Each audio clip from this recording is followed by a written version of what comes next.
It is the Friday edition of the Bleav in Steelers show, recapping the 2024 draft with Ike Taylor, who is in the Steelers facility. Ike, good to see you this morning. It's been too many moons.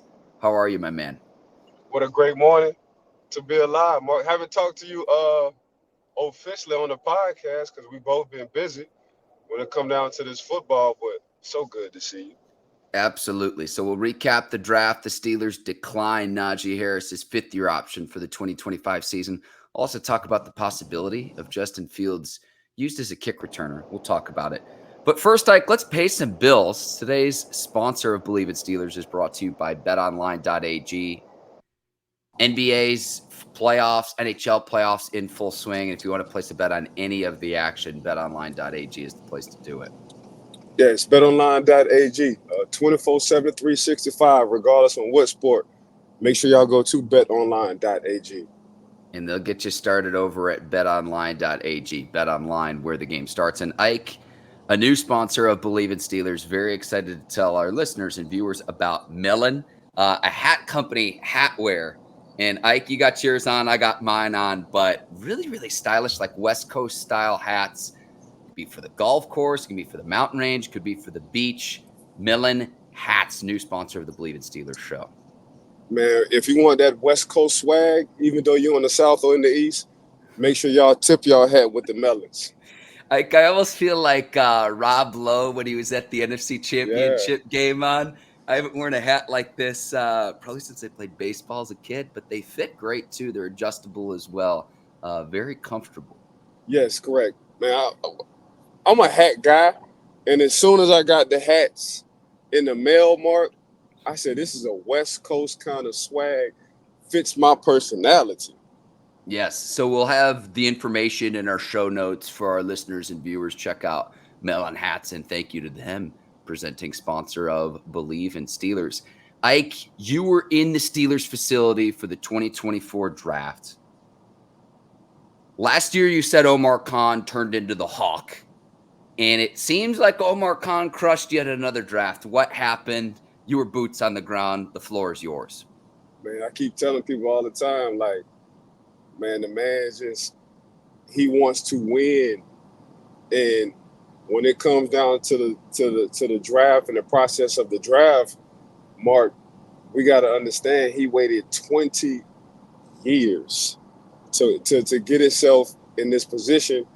So during them 20 years, Mark, strategically, he was just figuring everything out on how he wanted to be ran. And he just looks and talks about the locker room when we was winning Super Bowls at the time. And he's just getting the players right now to give to the coaches to try to help us to win Super Bowls again. But I got to give a shout out to everybody in that front office, though, Mark. When I say it's a team thing, it really is a team thing in their front office, from the pro scouts to the college scouts to Coach T sitting in to Omar orchestrating everything to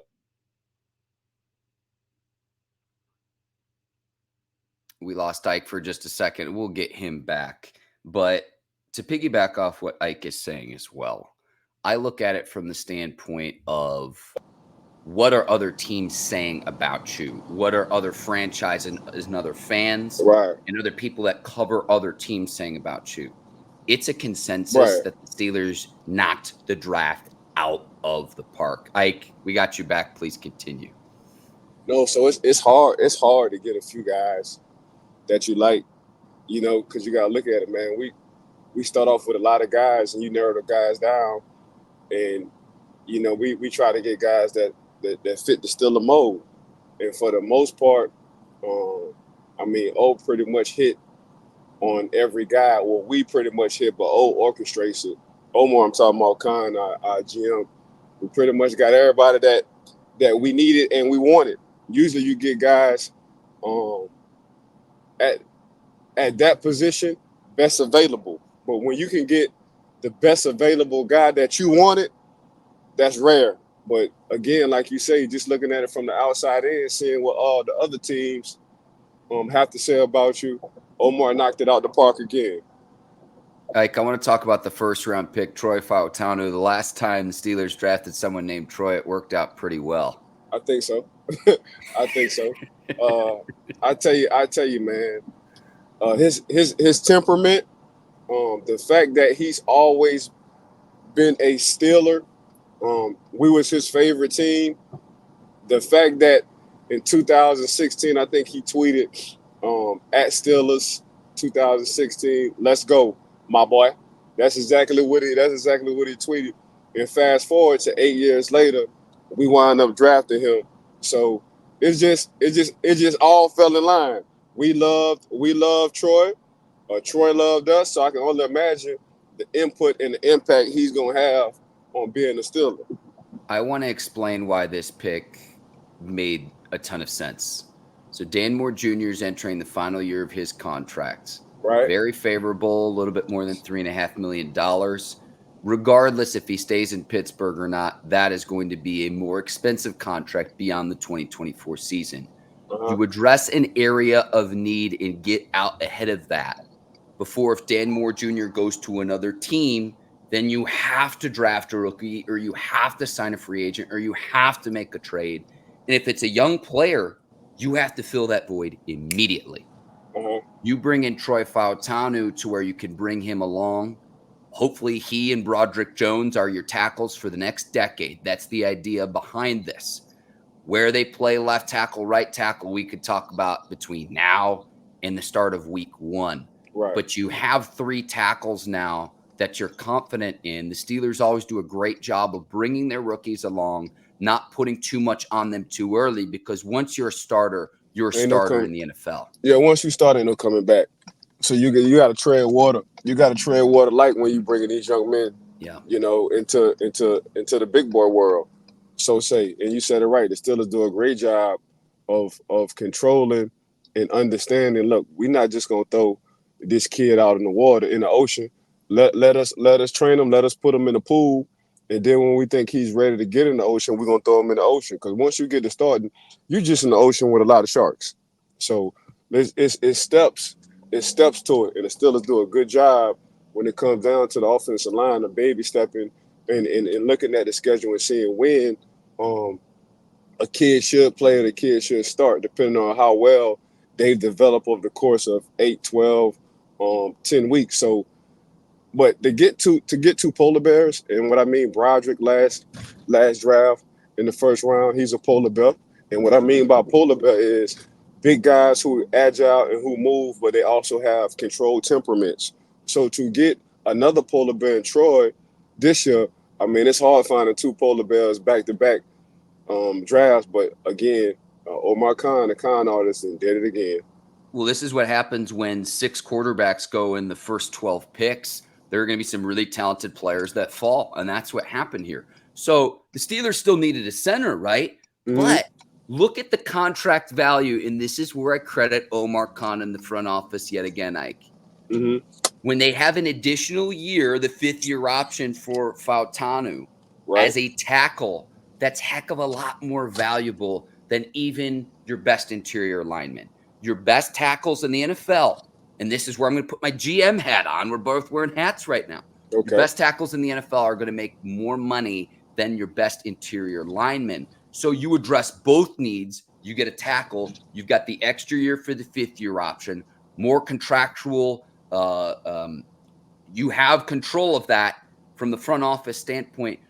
Drafting a guy where it's just better positional value, and then you still also address your need at the center position in the 2nd round with Zach Frazier as well. That's why I love this pick, Ike. Man, it got to be one of my favorite picks, because if you just look at the history of the Pittsburgh Steelers center position, man, they usually drop into the Hall of Fame.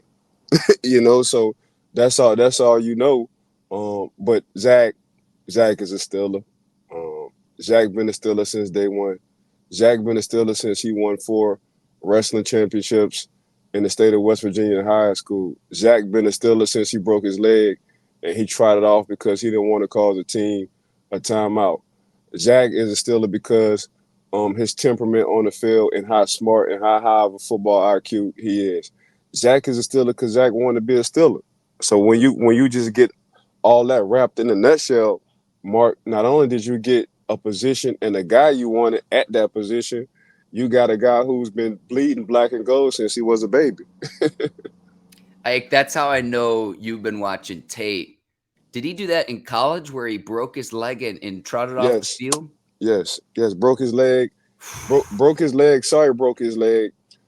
Tried to crawled off. His teammates saw it, made sure the coach didn't call the timeout, jotted out, and that's when you knew like this man is officially a Steeler. Selfless would be the word I would use with that, Ike, because you break your leg. It's like you just go down. Team's got to use a Nah, timeout. Selfless. the dude, Steelers are built different. And the first two picks we just talked about, hands down, official Steelers. We can go from the third round on from Payton and talk about the rest of the guys as well. But the first two guys that we addressed between Troy and Zach, man, they certified Steelers, bro.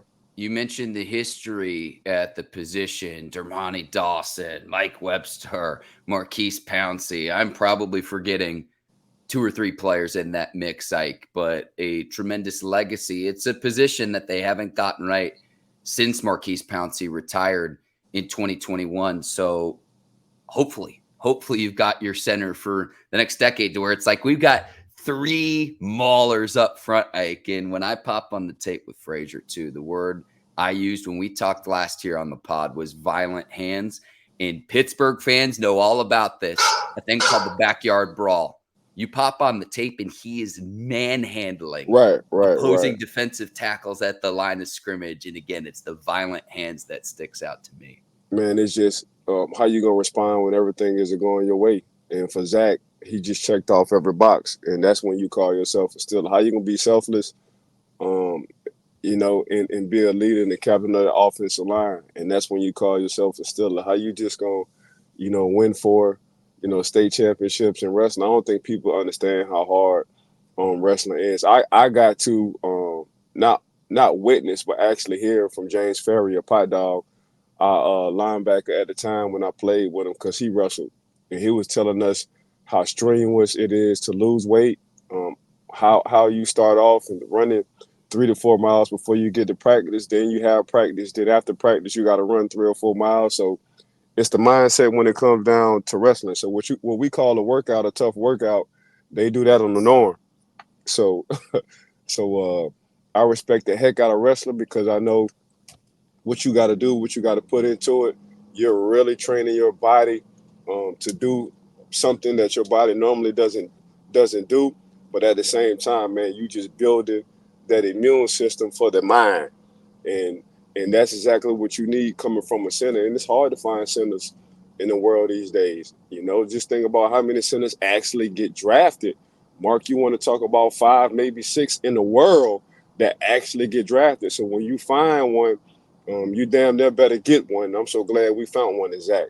I'm happy they got Frazier as well, because at that point, Graham Barton had already gotten selected by the Bucks, and then Jackson Powers Johnson to the Raiders as well. And so Omar Khan said it the week leading up to the draft that there are several starters at the center position. The Steelers get Zach Frazier out of West Virginia in the second round. I got to ask you about this Michigan receiver, Roman Wilson. Right. And the analogy I'd make to you is almost like when a receiver puts the black and gold on, it's like Superman putting the cape on. Because even like Chase Claypool's a free agent right now, right? And as a rookie, he scored 11 touchdowns. He had 4 touchdowns in the game. Wilson dominated the slot position for Michigan this last year. There are a ton of great receivers picked in this draft, even ahead of Wilson. Right. But this, again, to me, says the players that are on the roster, who's going to complement George Pickens. Calvin Austin III, he's shown flashes. He hasn't stayed healthy. I'm going to give the Steelers the benefit of the doubt because consistently, they draft and develop receivers as well as any franchise in the league. And putting that black and gold on, it's like a secret sauce. It's like the Superman cape, Mike.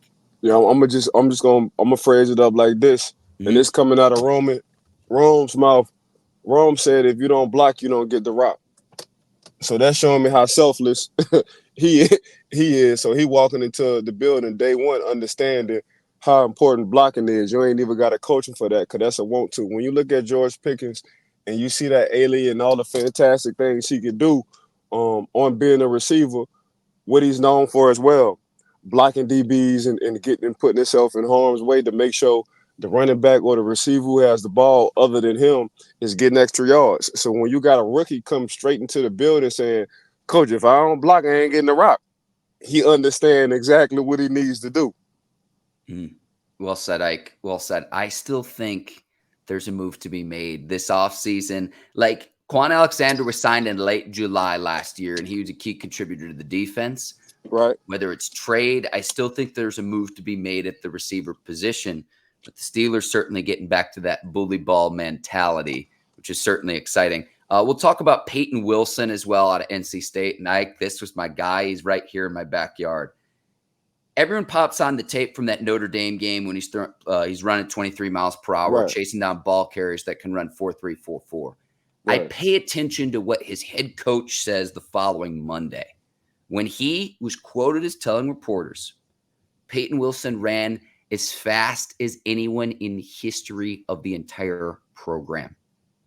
DBs, receivers, running backs, Payton Wilson is the fastest they've ever tracked. Tells me everything I need to know to where that combine, that fast 40 he ran there translates onto the field. It's not just when he's in the cutoff and shorts. It's when you put the pads on as well. But what do you know, man? You get the Buckets Award winner. And where does he go? To the Pittsburgh Steelers. And when you think about the Pittsburgh Steelers and their tradition, and you think about that linebacker position, what you think about? Nasty, splash plays, physical, high football IQ, Hall of Famers. I'm not saying Payton is going to be a Hall of Famer. I don't want to speak for the man. Hopefully he will be. In our eyes, that would make us a hell of a draft class. But at the same time, a lot of guys don't play their speed. But when you pop on the tape and you look at Payton not only run a 4.3 and a 40 for the combine, Payton runs 4.3s or 23 miles per hour top speed at that linebacker position in a game. So when you just look at and you put all that together, you know, Pittsburgh Steelers, T.J. Watt, James Harrison, Lamar Woodley, Larry Foote, James Ferrier, James Harrison, Debo, and Ryan Shazier before he got hurt. And then when you just think nasty, you think game changers, you think violent, you think coming downhill with no brakes, you think putting your face in the fan and slide all the way down to the third round, and you get the Buckets Award winning the best linebacker in the nation. And golly, what team he goes to? He goes to the Pittsburgh Steelers. That makes plenty of sense. And the Chuck Bednarik Award given to the nation's best defensive player, Ike. It was like a lion hunting prey in the ACC this last year. I mean, I can't say enough about Payton. You know, I'm always be biased when it comes down to the defensive players. You know, my heart gonna always smile when I see us draft defensive players. Selfishly speaking, you know, I love my offense and I love what we doing. But when we start getting anybody on defense, my heart be smiling big as heck. Yeah. Yeah. Ike, do you want to get to the remaining picks? I know we also have to get to Najee Harris's fifth-year option. Let's get to Najee. Okay. So just to round out the Steelers draft, Mason McCormick, Logan Lee, and Ryan Watts. That's McCormick was in round 4, Lee and Watts round 6 picks. Let's get to Najee, though. And the Steelers declining his fifth-year option. It would have been about $6.6 million in 2025. I was on record saying I would not have done this. This is a very shrewd move by Omar Khan, but I think it does a few things. If he's in a contract year, psychologically, what that can do to bring out the best in him, but you revamp and your offensive line, you're playing bully ball. See what he does this year. I think if he's meant to be a Steeler, you could still negotiate at year's end. Yeah, he's gonna go crazy. Just look at what our new OC Arthur Smith had did when he was over there with the Tennessee Titans with Derrick Henry. Tannehill had one of his best years. Had A.J. Brown on one side, Corey Davis on the other side. Just look what the man did when he had the guys that he needed. I can only imagine what Najee is about to do. Knock on wood, staying healthy this season. He gonna go crazy. This probably be his best year. When contract year is coming up, and I've witnessed this, you just turn into a totally different person mentally, and you turn into a totally different person physically because you got to get that bag.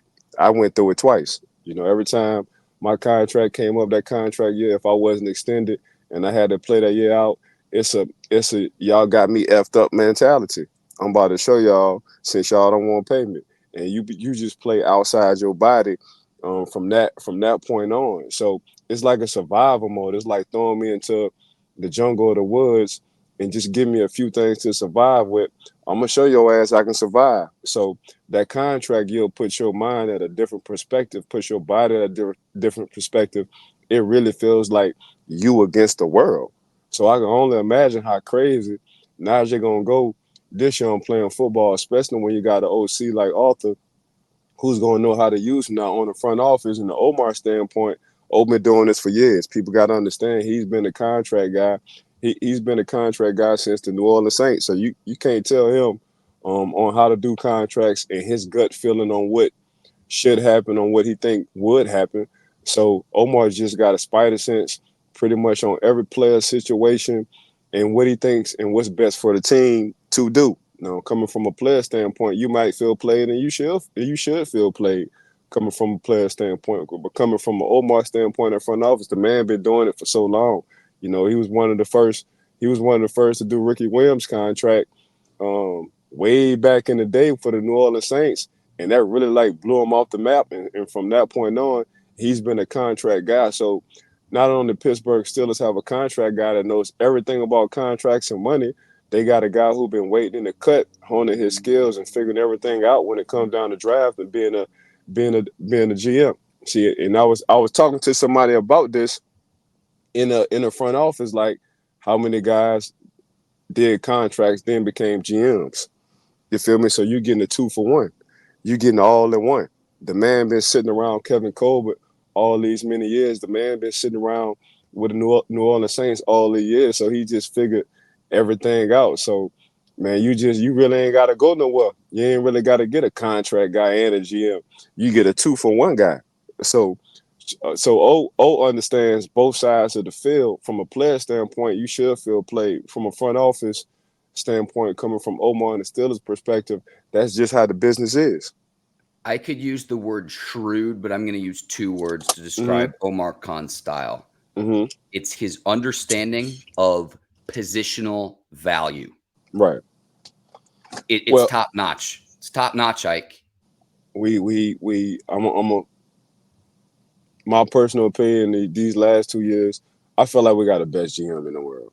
I'm gonna go ahead and throw it out like that. And this is how we're gonna open up when we talk about this Bleav in Steelers podcast. I feel like the Pittsburgh Steelers and Omar Khan has the best defense in the world. I feel like the Pittsburgh Steelers as a front office have one of the best front offices in the world. I feel like the Pittsburgh Steelers have one of the best coaches in the world, and we ain't even gonna talk about the ownership. I feel like the Pittsburgh Steelers have the best ownership in the world. So yeah, Mark. If this class is anything like last year's class, Ike, we're in for a treat. And so we'll see It what ain't even, happens with Najee, but go ahead, Ike. no, it ain't even got to be Halloween to be in for a treat. I like that. All right, Ike, last topic of the show here, and we'll get you rolling. The possibility of Justin Fields as a kick returner. I love the idea of using his wheels in creative ways. The Steelers Right, did it with Slash way back in the day. You right, were a kick returner for the Steelers. right, I think right. this is a little far-fetched, but I like the idea of using Justin Fields in creative ways. What say you, though, because this is something that you did early on in your career in Pittsburgh? Yeah. Keep his ass on the sideline.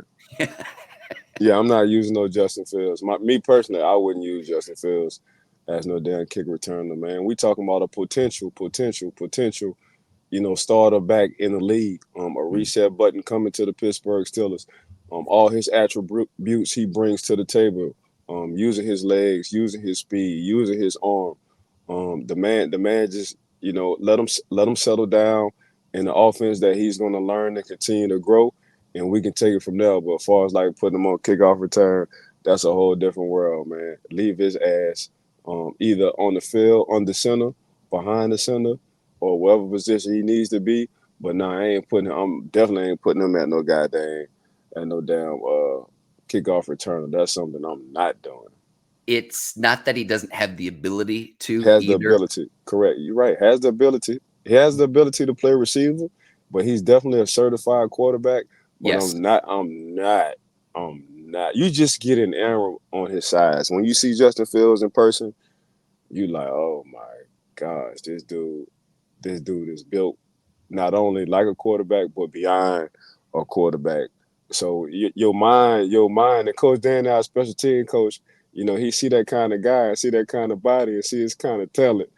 I guess he just get like, have it. I guess that's Christmas for him. Mentally, But like, but hang on though, it's like, is Cordero Patterson just chopped liver? Like, nah, that's what I say, man. Leave, like. leave his ass, leave Justin ass under center. I'm not even putting Justin, especially when you got CD. I mean CP. You got CP. Potentially could be, if he keep doing what he doing. Potentially could be a Hall of Famer when it comes down to special teams, because you know what he do when he get the ball. We Yup. know Cordell score points. That's it. Regardless whether he's playing running back, kick returner, or receiver, he's gonna find a way to get in that end zone. Ike, if this was the college game, it'd say strike up the band. Strike out the band, baby. Oh, man. Ike, you're the absolute best. It is Friday. We will go ahead and wrap there. I want to thank today's presenting sponsors, BetOnline in Melin hats. If you're listening to Bleav in Steelers on Apple or Spotify, please leave us a 5-star review on YouTube. Hit that subscribe button as well. Ike, anything else you need to plug? We'll go ahead and wrap Nah, here. just want to thank everybody for tuning in to the Bleav in podcast, Bleav in Steelers podcast. Want to thank my dog Mark. Want to thank Bleav for always giving us his opportunity. Got to thank our sponsors on BetOnline.ag on 365, 24/7. Man, any sport. Make sure y'all go to BetOnline if y'all like to bet. And man, whenever you just want to have that West Coast kind of vibe, put a melon on top of your melon. For swagging you, 2-time Super Bowl champion and Pittsburgh Steelers scout Ike Taylor, I'm Mark Bergin. Thanks for watching Bleav in Steelers. Ike, we will be back next week. NFL schedule release is due out. We'll figure out the exact date for that. I think it's going to be next Thursday, but that will become official at some point this month, the schedule release. We'll be back for that. Keep it here on Bleav in Steelers. Until then, have a great weekend, everybody. Take care. So long, everybody. Peace.